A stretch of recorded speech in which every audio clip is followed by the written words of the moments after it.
They basically launch their faces at the food, Rarity smells some cologne, and we discover that Rainbow really likes broccoli. This, Stallion comments, telling Rarity about his cologne. Rarity dares to commit the crime of small talk with the Stallion, but thankfully Rainbow Dash, the good Samaritan she is, stops her before any pony gets hurt, informing her that the Stallion is Wind Rider, a retired Wonderbolt with a still-standing record in the Mustang Marathon. Then Spitfire and a couple of her Wonder friends fly in, and tell Wind that Rainbow could be the one to break his record. Rainbow, of course, gets flustered and mentions how she doubts it, as she doesn't have enough endurance. Wind Rider walks off, Rainbow geeks out. Wind is apparently coming out of retirement to fly with the Wonderbolts at the garden.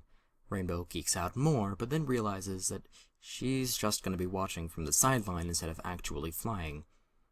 Rarity, of course, reminds her that she'll be watching with her, so it won't be too boring. And then Rainbow glomps Rarity. Not just a smile like, "Oh yeah, you're right, thanks," but a complete glomp, like, "Oh, I love you so much, thank you, thank you." You know what to do, fanfic writers. Also, this glomp knocks Rarity's drink onto her dress. Okay, seriously, why is Rainbow such a klutz in this episode? I've come prepared. And why is Rarity able to change like that? Ugh, don't question Rarity. Or is it Pinkie Pie? Ugh, I've lost track. After the dinner, Rarity walks with Rainbow to her room. Shippers get going, and Spitfire and Dashy head to bed. That's literally all that happens in this scene. Though, of course, it is established that these rooms are the best in the castle, or at least pretty high up there. Here we are at the stadium. Thanks for keeping me company, Rarity. If you weren't here, well, I don't know who I'd be talking to right now. Aww, shippers get going. Then Soren jumps in, telling Artie that Spitfire received a letter from her mom and had to visit her.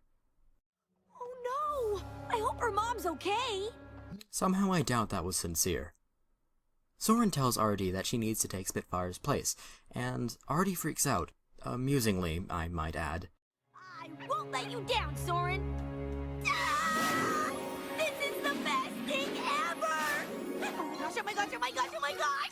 I'm gonna get to fly with Wind Rider and the Wonderbolts, 'cause I'm the bestest, and I'm awesome, and they know it!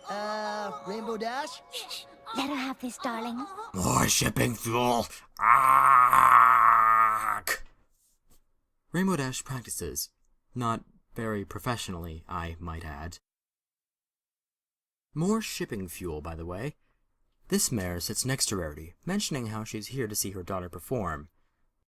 Family. Family? My daughter's a Wonderbolt, but I don't see her up there. Do you know Spitfire? Spitfire? Finally, 8 minutes in, some hint of a conflict is starting to develop.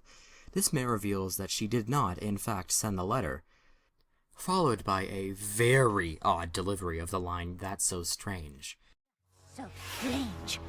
The Wonderbolts all notice Ms. Stormy Flare sitting in the stands, pointing out the discrepancy that we just discovered. Naturally, confusion arises, and everyone immediately jumps to the conclusion that Rainbow sent Spitfire a fake note to get her out of the show. Of course, they completely ignore the fact that Rainbow isn't stupid. If Rainbow had done it, she would have ensured that Stormy Flare didn't show up to watch somehow.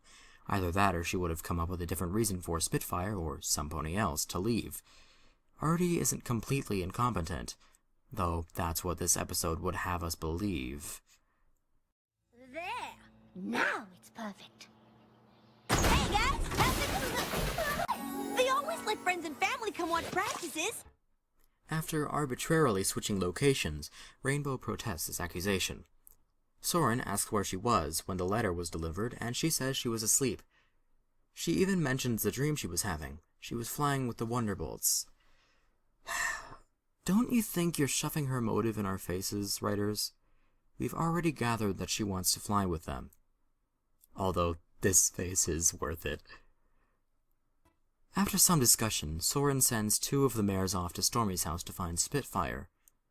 I have to warn you, if you sent that letter, the bylaws are clear. I'd have no choice but to ban you from the Wonderbolts forever. Understand? I understand. Finally, the stakes are established. Nearly halfway through the episode, they're established. Get to it quicker next time, please. But how am I gonna prove I didn't send a letter that I didn't send? You must find the lies in the testimony, and the truth will be revealed. Rarity pops in, now in a costume, and I paused at a very odd time. Celestia, that is freaky. Anyways, Rarity says that she will find the true culprit and clear Artie's name. What a friend. And so, they finally begin investigations at the crime scene. It takes 10.5 minutes for the title of the episode to become relevant. Also, as sad as I am to say this episode takes more after Sherlock Holmes and Ace Attorney. I really should have seen this coming, but I held on to hope. I tried so hard. I got so far. But in the end, was it worth it? I would argue no. Onwards, I suppose. Also, I love how Rarity acts like she's a detective when she barely knows what she's doing. She's even doing the inner monologue banter thing. Suddenly, the tone of this episode changes into that of a B-movie version of Sherlock Holmes. That's pretty much the rest of this episode. Didn't need to interrupt me. Anyways, Rarity's investigating the wall for some reason with his magnifying glass. I was surveying the crime scene and looking très chic while doing it. Wait, what? How is she doing that with the magnifying glass? Why is she doing that? Why are you making jokes out of Rarity, writers? Come on, she's not that obsessed with fashion and appearance. She's capable of focusing on something other than aesthetics. Rares finds an envelope, sniffs it, then pulls a lock of Rainbow's hair out of the envelope. A lock that is rather neatly cut, I might add. And of course, Rainbow is only more anxious because of it. Rainbow Dash was getting antsy, but I had faith I could clear her name and find the real culprit.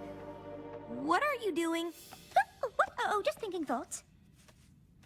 I have to say that Rainbow is playing a really good straight mare to Rarity's antics. That is a sentence I never thought would come out of my mouth. Rainbow Dash was right. In order to solve the mystery, we had to be focused, driven, 100% in the... Ooh! The damask pattern on these curtains is exquisite! Okay, seriously? I've been content to ignore this before, but now this is just getting annoying. Rarity is not that easily distracted. Her crippled attention span is really irking me. She's not that obsessed with aesthetics. We don't have time to look at the decor! Thank you, Rainbow. Rarity lets Rainbow in on what she thinks happened. Here's what I'm thinking. Some pony had to bring Spitfire that letter, which means some pony must have seen them! Naturally, they interrogate the guards, and whoa! Holy Celestia, the shading and the animation. It's simply lovely. Look at that, my goodness. Is that where the hiatus came from? I wouldn't doubt it. Holy crap. Combined with Rules of Rarity, that animation must have taken months. Goodness. I just have a few questions for you, and I'm sure once we get some things cleared up, we'll... Come on, Rarity. We don't have all day. Okay, Rainbow, that time Rarity wasn't getting distracted at all. Your impatience there was, somehow, completely unjustified. It took me out of the episode for a moment. And then Rainbow, not even giving Rarity a single chance to do anything, takes over, questioning the guards with rapid fire. Where were you on the night of last night at midnight? We were here, guarding the hallway entrance like we were supposed to. A likely story. Rainbow Dash, what has your appearance become? Why are you slightly subpar fan art? What is Rarity, and why is this a thing? Help! They say that they were there the entire night, and they only ever saw Rainbow exit or enter the hallway. More exposition! At 12 minutes in, we're only now establishing that there were only 2 rooms in that hallway, Rainbows and Spitfires. This could have been established in the first scene of the episode, and it wouldn't have taken any longer either. Choose the exposition you need, writers. Sorry, Rainbow was the only other one who could access the wing. Rarity monologues some more, then takes over, and why are you on a couch? Okay, seriously, it's like someone took half of Pinky's brain and half of Rarity's brain and put them together in Rarity's body. It's really off-putting and distracting. Of course, Rainbow continues to play straight mare with this face. One thing I will give this scene is the humor. I laughed multiple times during this scene. I know I already said this, but it's like a B-movie version of Sherlock Holmes. You castle guards have such a difficult job.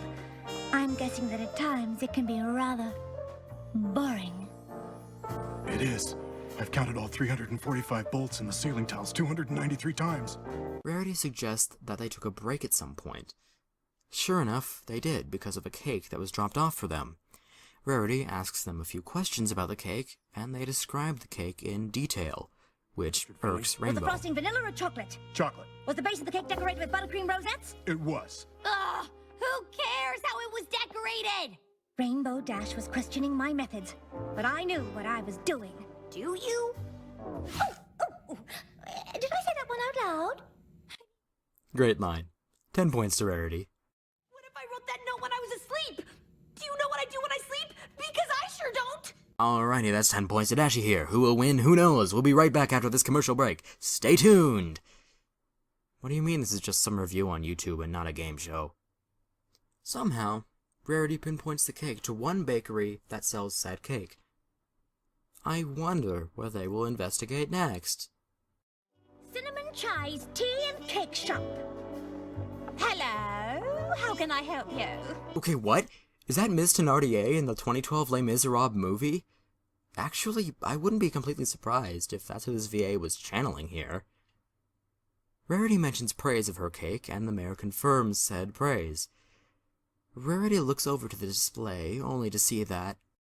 Oh no, but some ponies already bought it. Wait, what? Is it completely impossible that she's baked another one by now? I mean, the bakery clearly wasn't very busy if she was able to be outside doing whatever it was she was doing, and there was only one table occupied, so I don't see how she hasn't baked another one by now. It's not like she's just started it, because the day has progressed pretty far as it is. We're 14.5 minutes into the episode. How has she not baked another one by now? I mean, maybe her ovens were occupied with other cakes? Okay, yeah, my brain is satisfied with that answer. You may progress, episode. You have my permission. Rarity asks who the pony was, and we get this little clip. Was the lucky pony? I can't even say. Why? Because it was some pony famous? Huh. Clue? I believe so. Of course, the mayor responds with a description of the pony she saw, and we get this clever throwback. Rarity visualizes ponies with a mannequin. This further establishes what she said in an episode last season. Testing 1, 2, 3. She said that she learns through fashion, and sure enough, she's organizing the information presented to her on a mannequin. Well done, animators. Or writers, perhaps. Either one of them could have put this little detail in. Either way, good job. I do remember she had a really deep, raspy voice. A raspy voice? I wonder, was it Spitfire? It would make sense. She has access to the hall, but of course if she has access to the hall, why would she have needed to drop off a cake to get in? Maybe she needed to make it look like someone else dropped off the letter. Perhaps she was trying to make it look like someone else was framing RD? Or maybe she actually was trying to frame RD and some pony else just dropped off this cake completely unrelated to the incident? Though I doubt that one's it. What motive would Spitfire have for sending a fake letter to herself? Maybe she just wanted to get away from the performance and didn't realize her mother would actually come. Later in the episode, when Rainbow goes out to retrieve Spitfire, she returns completely dry, while Spitfire is soaked in sweat. But Rainbow had to have been flying faster than Spitfire if she caught up with her, so Rainbow had to be using more energy. Not to mention that she said herself that she had little endurance. Rainbow should have been sweating more if Spitfire was very far away. Unless, of course, Spitfire wasn't sweating due to exertion, but due to nerves? If we are to believe Spitfire did frame Rainbow, then her heart would have sunk when she saw Rainbow come out to retrieve her before she got very far. It's only natural that she would have been sweating from nervous tension.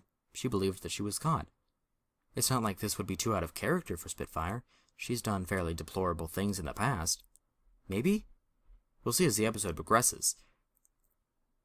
Anyways, Rarity asks for more information, and this mayor reveals that chocolate was spilled on the pony's scarf.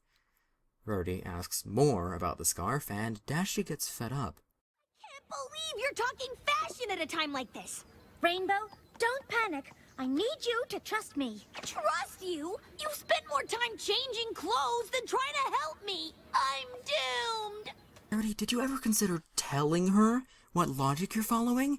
Because you're keeping everything to yourself for no reason. You say later in the episode that you don't know for sure that she didn't do it, but that shouldn't matter to RD.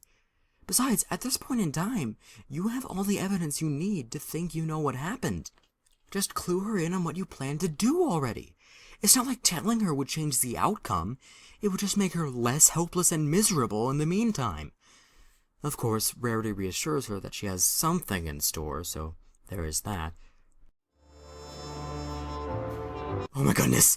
They animated a Harmon mute in that trumpet! I have never seen a mute in a trumpet in any piece of media that wasn't a live recording of jazz bands before. Good on you, animators! I'm gonna faint now! It's too bad he's kinda eating the mouthpiece. That must be hard to play, no? Rarity monologues again. We're brought back to the castle, and it's only natural that Soren is eating pie. The two that went off in search for Spitfire have returned. Unfortunately, they were without luck. It is now that Rarity and Rainbow arrive. Completely dry, too. Even though Rainbow was soaked just a moment ago, and Rarity has clearly put her umbrella away since earlier. And suddenly Rarity goes pointing hooves again. I found the culprit. She relays information that was a given. Some pony sent Spitfire off with a letter and made it seem like Dash did it. Uh-huh. Pony was none other than Wind Rider.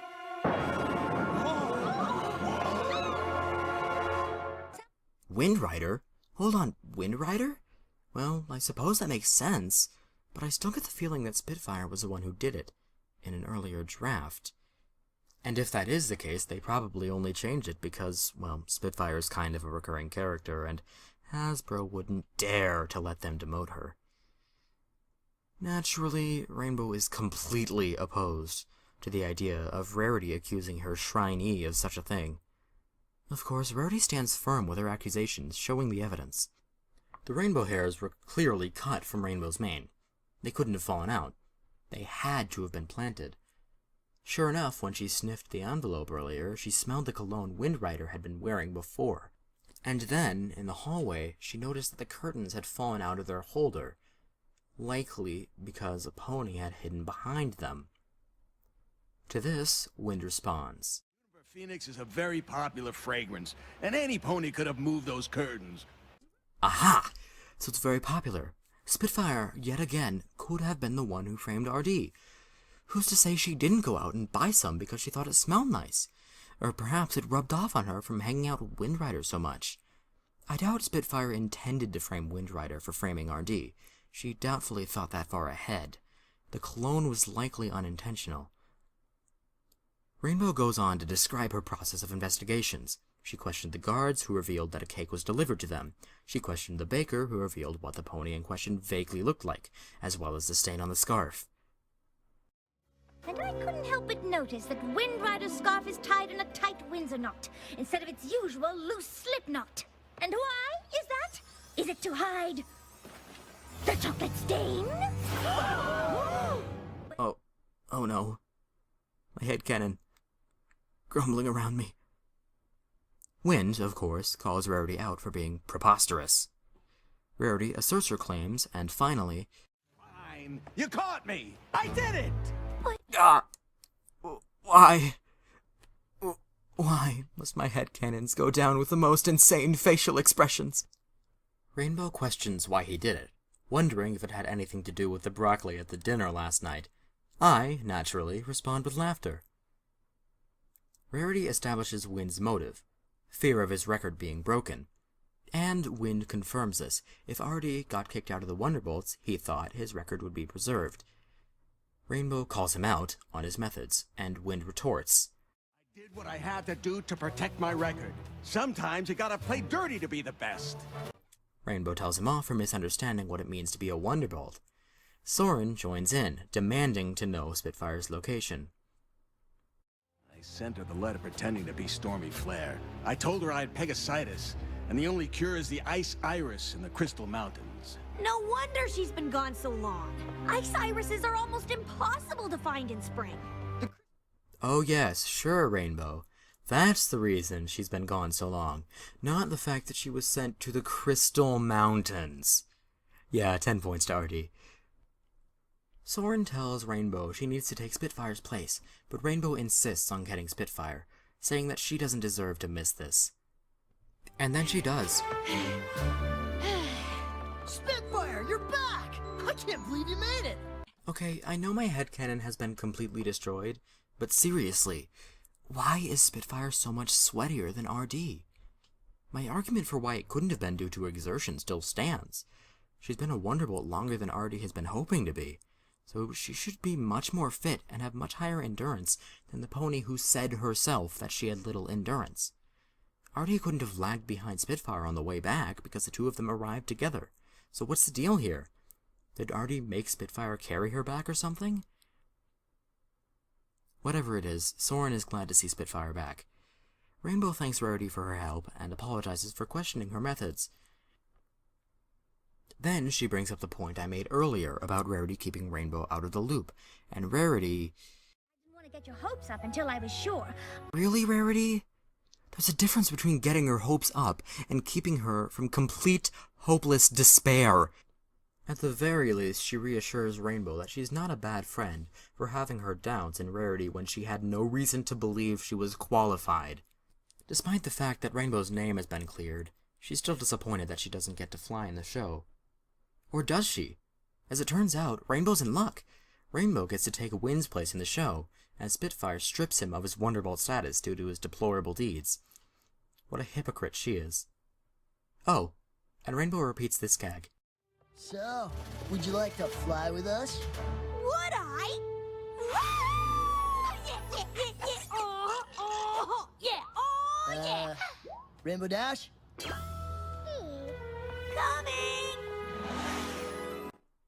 So, the performance happens, and Rarity monologues yet again. So my friend got her moment in the sun, or the center of an aerial flower as the case may be. And as for me, I got a chance to show off my Femme Mystique chic collection. That's nice, dear. Oh, did I say that out loud? Alright, that was funny.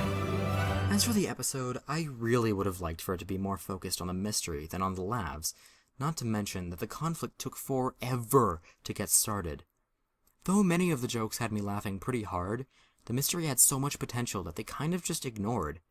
If they had gone with the Spitfire thing, that would have been such an interesting plotline to follow.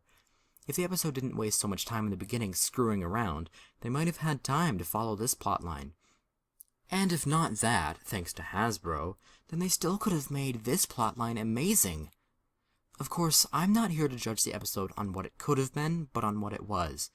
And for what it was certainly very entertaining. It was far from a bad episode, probably one of my favorites of this season, especially in terms of humor. I laughed many times during this episode. However, the problem still stands that the episode takes about 9 minutes to actually start, which is a major flaw. Most of the good jokes don't happen until the latter half of the episode, which is a result of said flaw. That said, this episode gets an 8 out of 10. It had great potential and definitely did a lot of things right, but multiple major flaws held it back. Anyways, I will see you guys next time with a review of probably Castle Sweet Castle, actually.